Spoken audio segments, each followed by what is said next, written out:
Hi everyone. So I'm working on this as a gift for a friend, and it's going to be a couple of stages. Right now I'm working on the eye, obviously.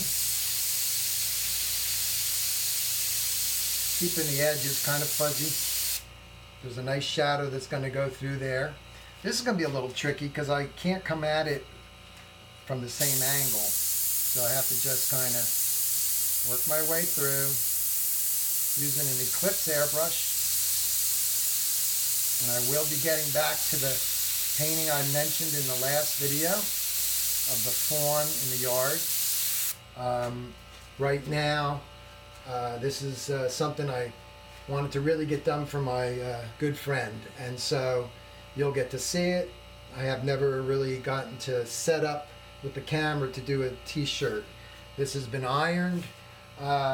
It's stretched on a nice t-shirt board. It's an extra large. So let me just start, getting some things done here, and then we'll go from there. It's got the freehand thing going on, so you want to just, like say you're trying to find an area, you can always just do a little dot. Let me work sideways here a little bit. Keeping the overspray in. Basically, if you're spraying into the center of this darkness, the overspray won't go all out and get, ruin areas that you just don't want color on. So let's go here.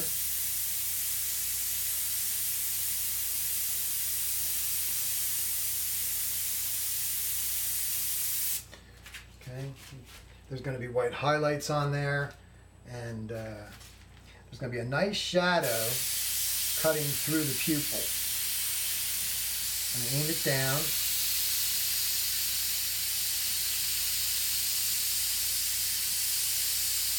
You can't be afraid to, you got to paint what you see, and it's in the picture, so you can't be afraid. I left room for fade, so don't be afraid to put in what you're looking at, because I wouldn't know, what this looks like, the lion, without a reference. And so, and I'm not warmed up. When I paint for about an hour, I really start to get in a real nice groove. Right now, I'll do the best I can. Air's on the whole time. Now right here, let me get my shield. I have a little straight edge, and I can take advantage of this shield and spray my black right off of the edge of the shield. That's what's happening in the picture. So you got to paint what you see. That's your reference. So answers are right there.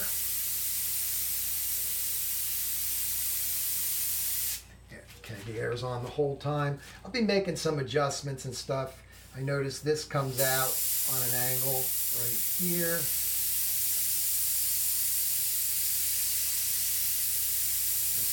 Maybe I'll cut that in more later. Right now, this hot green that I put in there was just experiment, because there's a real strong highlight that's like fluorescent, but most of it is more of a realistic blue-green. So let me try to get the edge of this.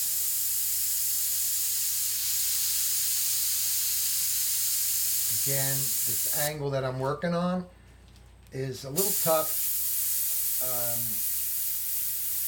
to not be right in front of the eye. I don't, get a little bit too big, and then I got a problem. Okay. So that is bigger now. So I'm going to just make this. Oh, this still can be bigger. I can see the lines right there.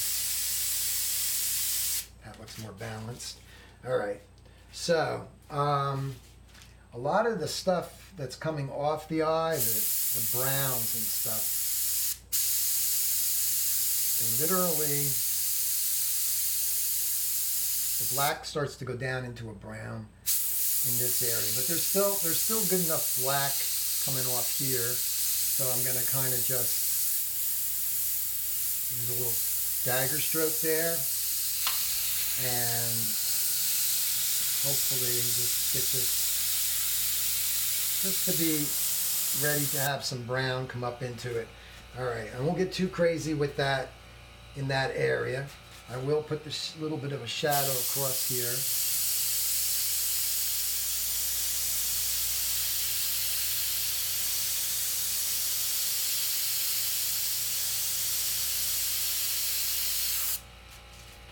Okay, we're going to go down to the nostril.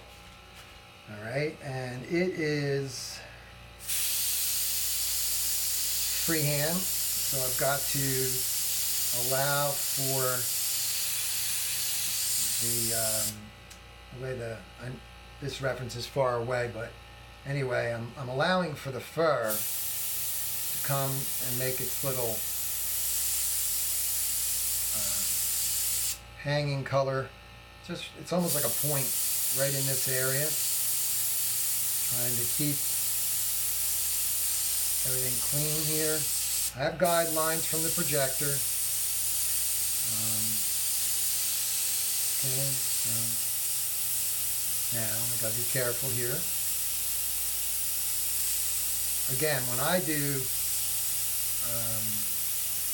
t-shirts, demonstrations, whatever for my students in my class, I'm not standing off to the side. I'm standing directly in front of the work with my arms comfortable and my body able to, it's just a better position for me all around. Another thing too is there's an easel. This is on my desk right now at home, which is a tabletop easel. But the better way to do it is to have your easel like an oil painter would use that goes up and down. That would be your best. That works best for me.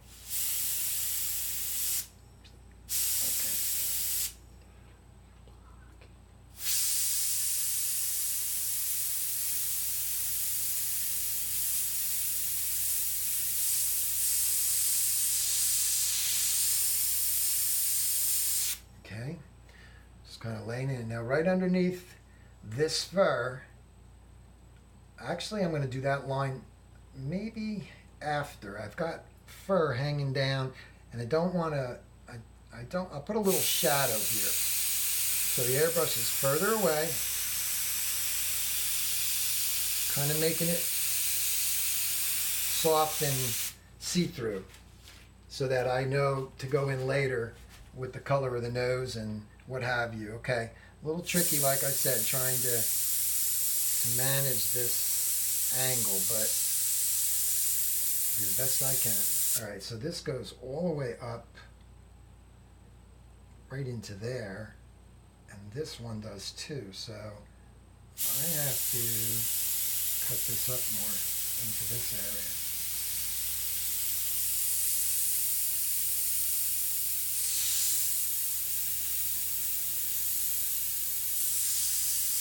I could take a shield, especially with this angle that's kind of driving me crazy, and I could find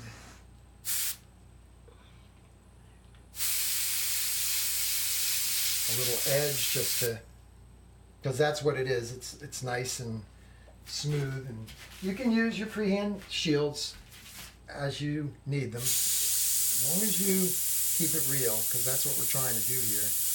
Trying to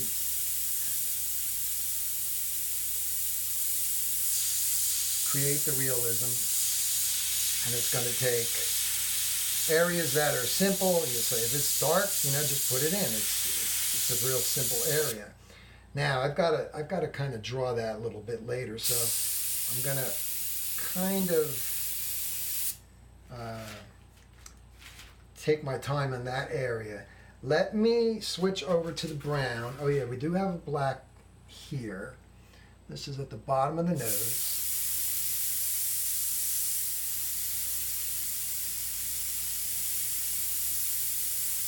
Okay, now that's going to go right into, there'll be some white fur that I'll use the white paint. Okay, we'll just kind of get some of this established right now so you can kind of see how I fill in an area. Air's on the whole time. All overspray is okay because this area is still black, but I want to start going almost like lighter there with the black so that it goes into a gray. So I'm going to just leave that there to come back and start doing little baby dagger strokes, creating some hair, fur. That's cool, but I'm going to be doing back and forth on the edges as I go. Okay, so you can kind of see that. I'm going to do one more thing. I'm switching to brown. Okay, so the airbrush has the bottle on it. This is called a siphon feed. Okay, it is your Eclipse model. Now, off to the side, I have a little oversprayer. It's just a little plastic bucket with paper towels in it just to catch the overspray. Now I have my brown ready in a bottle. And these just kind of go in and they just are tapered to where it holds it in. It's not like screwed in or anything. Okay, so let's look at some of the shadows on here, all right? So even though I can put a lot of detail in them, in the shadows, I can start shading a test on the side. I can start shading this quickly, finding areas like almost like I'm sculpting it. Up the center of the nose here. Let's get over by the eye. Okay, we've got this.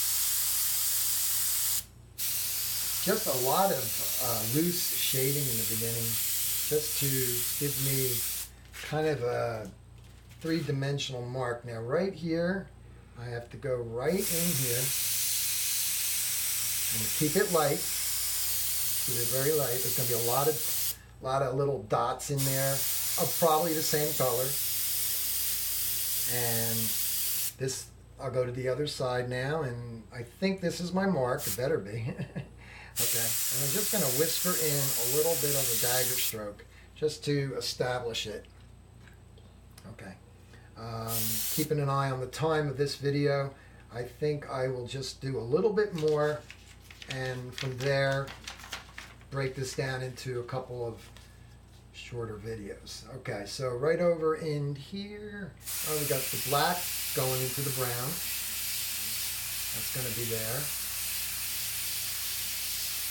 And we've got this fine line coming off of here. I could spray the black over the brown again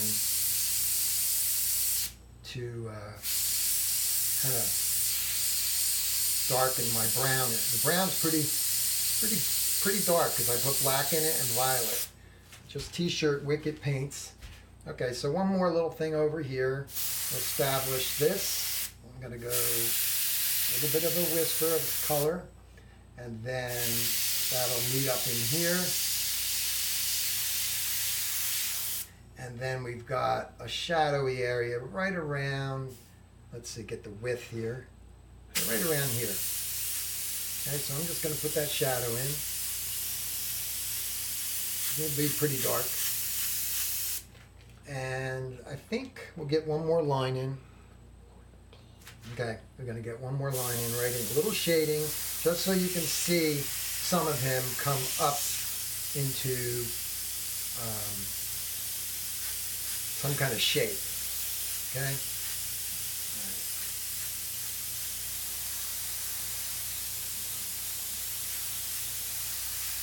This gets pretty dark here, so put the line in. No pun intended. The line in. Oh, gosh. Okay, so that's going to sculpt the side of him. And I think we're going to call it a video for now. This is a video. And we shall continue on with the next video. Okay, so in the meantime, it'll get more interesting as I go with dagger strokes and all the little things that you see. I know this looks kind of crazy right now, but at this point in the game, let me see if I could switch over to the blue. I really am bothered by that green, so let me just do the blue and call it a video.